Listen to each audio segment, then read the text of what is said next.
FIFA club football ലോകകപ്പിൽ Lionel മെസ്സിയുടെ തകർപ്പൻ ഫ്രീ കിക്ക് ഗോളിൽ ഇന്റർ മയാമിക്ക് ജയം. ഗ്രൂപ്പ് എയിൽ ഇന്റർ മയാമി 1-2 ഗോളിന് FC പോർട്ടോയെ തോൽപ്പിച്ചു. ഒരു ഗോളിന് പിന്നിൽ നിന്ന ശേഷമായിരുന്നു മെസ്സിയുടെയും സംഘത്തിന്റെയും ജയം.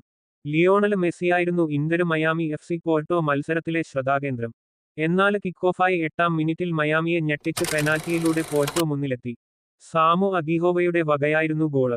വാറിലൂടെയായിരുന്നു പോർട്ടോയ്ക്ക് അനുകൂലമായി റഫറി പെനാൽറ്റി ബോക്സിലേക്ക് വിരല് ചൂണ്ടിയത്. പിന്നീട് രണ്ടാം പകുതിയുടെ തുടക്കത്തിൽ ടാലസ്കോ സെഗോവിയ മയാമിയെ ഒപ്പമെത്തിച്ചു. വൈഗണ്ടിന്റെ വകയായിരുന്നു അസിസ്റ്റ്. 54-ാം മിനിറ്റിൽ ലിയോണൽ മെസ്സിയിലൂടെ മയാമി വിജയഗോൾ നേടി. ബോക്സിന് പുറത്തുനിന്ന് കർവ് ചെയ്തുള്ള മെസ്സിയുടെ തകർപ്പൻ ഫ്രീ കിക്ക് ഗോളാണ് ഇന്റർ മയാമിക്ക് ജയമൊരുക്കിയത്. മയാമിക്കായി 61 മത്സരങ്ങളില് മെസ്സിയുടെ 50-ാം ഗോളാണിത്. ബാഴ്സലോണയ്ക്കായി 119 മത്സരങ്ങളും അർജന്റീനയ്ക്കായി 107 കളികളും 50 ഗോള് തികയ്ക്കാന് മെസ്സിക്ക് വേണ്ടിവന്നിരുന്നു.